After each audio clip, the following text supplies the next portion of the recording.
আজকে বানাবো ছেলের পছন্দের চিকেন স্টিক ফ্রাই বা চিকেন কাবাব। 500 গ্রাম চিকেন ভালোভাবে জল ঝরিয়ে কাবাবের জন্য।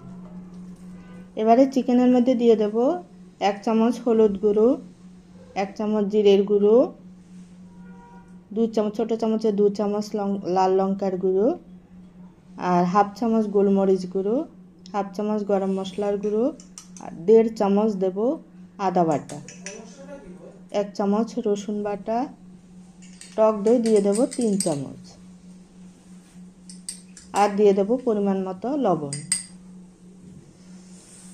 দিয়ে সব কিছু ভালোভাবে প্রথমে মিশিয়ে নেব।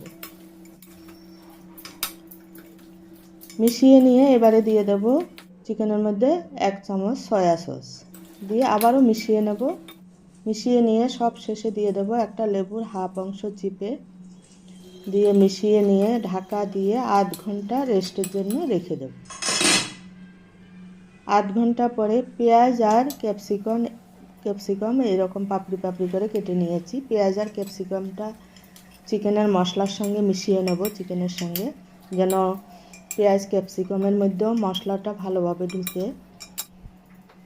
তারপর দিয়ে দেব 3 থেকে 4 চামচ কর্নফ্লাওয়ারটা দিয়ে বেশিক্ষণ রাখবো না রেস্টে, সঙ্গে সঙ্গে এটাকে স্টিকে ঢুকিয়ে নেব, কারণ না হলে চিকেনের থেকে জল বেরিয়ে আসবে।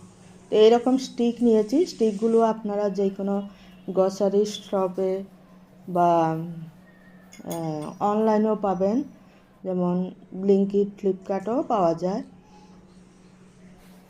তারপর এবারে একটা পেঁয়াজ, একটা চিকেন, একটা ক্যাপসিকাম, তারপর আবার একটা চিকেন, আবার একটা ক্যাপসিকাম, এরকম করে আমি তিনটে করে চিকেনের আইটেম দিয়ে স্টিকগুলোকে রেডি করে নেব।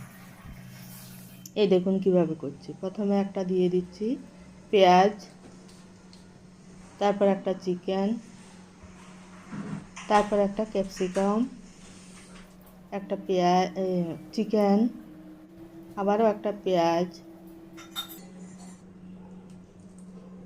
একটা ক্যাপসিকাম, এই দিয়ে বাস এইভাবে করে আমি সব স্টিকগুলোকে রেডি করে নেব। তো আমি একটা স্টিকের মধ্যে 3টে করে চিকেন দিয়েছি। এই দেখুন এইরকম এইভাবে করে সব স্টিকগুলো আমি রেডি করে নিয়েছি।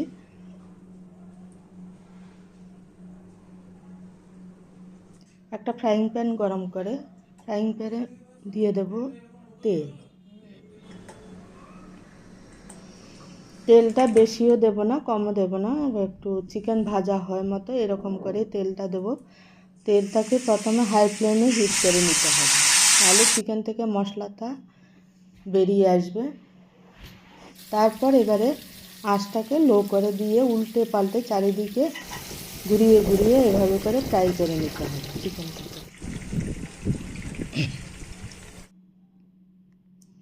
বারবার এভাবে করে উল্টে পাল্টে লো আঁচেই, না হলে ভিতরে কাঁচা থেকে যাবে, ভালোভাবে ফ্রাই করে নিতে হবে।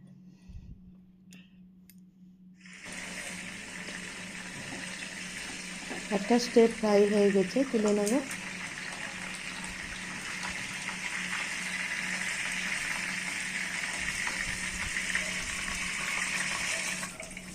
এবারে বাকি স্টিকগুলোও আমি ফ্রাই করতে দিয়ে দেব। বাকি স্টিকগুলো একইভাবে উল্টে পাল্টে প্রথমে হাই হিট দিতে হবে, তারপরে পুরোটা লো আছে উল্টে পাল্টে ভাজা করে নিতে হবে। দ্বিতীয় স্টেপটাও ভাজা হয়ে গেছে, এবারে তুলে নেব। খেতে বন্ধুরা দুর্দান্ত হয়েছে। এইভাবে বাচ্চাদেরকে বানিয়ে দিবেন, মাঝে মধ্যে খুবই খুশি হবে ওরা। একটা আমি খেয়ে দেখাচ্ছি কেমন হয়েছে। দারুণ হয়েছে বন্ধুরা।